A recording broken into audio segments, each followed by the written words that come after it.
tuko hapa kwa jambo moja kubwa la kujivua wanachama wa Chadema. Tunajivua kwa sababu gani? Kwanza kabisa tuambie ni kwamba chama chetu kimekuwa na mgogoro mkubwa tangu uchaguzi wa kitaifa ulivyoisha mwezi Januari. Uchaguzi ulivyoisha mwezi Januari, tumekuwa na kutoelewana ndani ya chama. Kumekuwa na magenge mawili ndani ya chama. Uchaguzi ulivyoisha, walioshinda hawakuamini kama wameshinda, wakaendelea kushambulia kundi la upande mwingine. Kwa mpaka ifikia hatua kundi la upande mwingine likali linafanya kazi ya chama kwa hofu kubwa sana. Wengine wamevuliwa wanachama, wengine wamefukuzwa kwa kuonewa, kisa tu kwa sababu hawakumuunga mkono aliyopo leo mwenyekiti taifa. Hivyo sasa paka imefikia kwetu sisi. Tunapozungumza hivi, kulikuwa na mikakati ya kuondolewa wanachama. Ni kwa sababu tu tulimuunga mkono Mheshimiwa Mbowe. Kwa wameshindwa kutuamini sisi ndani ya chama. Wanatuona ni kama vile ni watu ambao tunafanya kazi nyingine tofauti na chama. Kwa na sisi tukafikia hatua ya kuona kwamba hatuwezi kuishi kwa mazingira hayo. Hatuwezi kuishi kwa mazingira ya hofu ndani ya chama kimoja. Kwa sababu tukiishi kwa hofu ndani ya chama kimoja, hatuwezi kufanya kazi ya chama. Siku zote mnapokuwa mnaishi kwa hofu ndani ya chama kimoja, hamwezi kufanya yale ambao wananchi wanahitaji.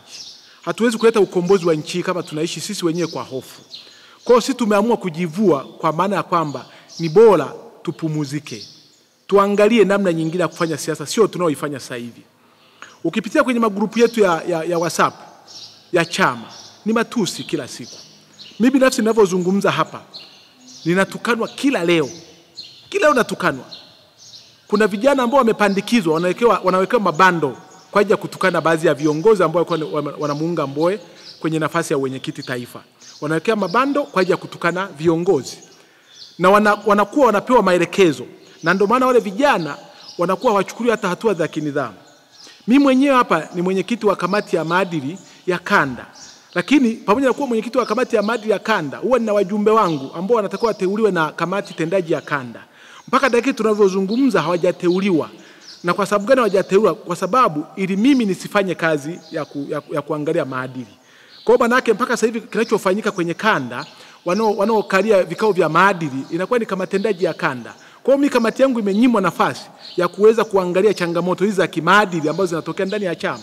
Na wanajua kwamba ile kamati ingekuwa imeshaundwa, maana yake jambo hilo ningekuwa nalishughulikia mimi. Maana yake wale vijana ambao wanahusika kwa ajili ya mambo haya kutukana viongozi, kutukana wanachama, ningekuwa nimeshachukua hatua. Kwa hiyo wameninyima nafasi hiyo kwa sababu wanajua kwamba nitawashughulikia.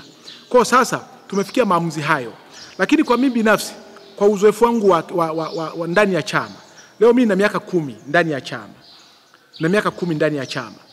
Ni kwamba tangu uchaguzi umeisha wa chama, mimi binafsi makamu mwenyekiti taifa Mheshimiwa Heche alinitumu hadharani. Akanitamkia maneno ambayo sikuyategemea kama ningekuwa nimeambiwa na makamu mwenyekiti taifa. Nafikia maamuzi haya kujivua wanachama ili angalau basi jahazi hili linapozama tusiwe sababu ya jahazi hili kuzama. Ili walizamishe wao wenyewe, waharibu chama kwa mikono yao wenyewe, wasije wakasingizia mtu mwingine.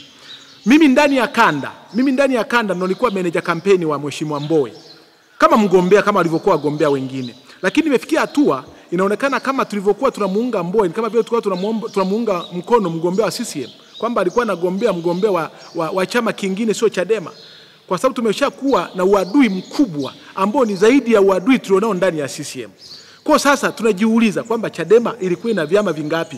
Kama Mbowe hakustahili kugombea, wangemnyima fomu, wakabaki wagombea ambao pengine walikuwa wanaonekana ni sahihi.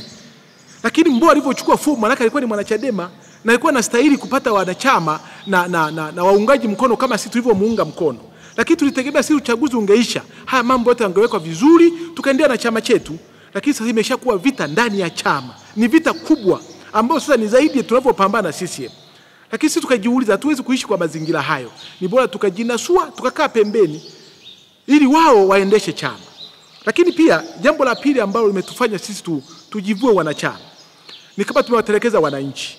Wananchi wanaonewa na CCM kila siku kunapokucha, wanaonewa na CCM.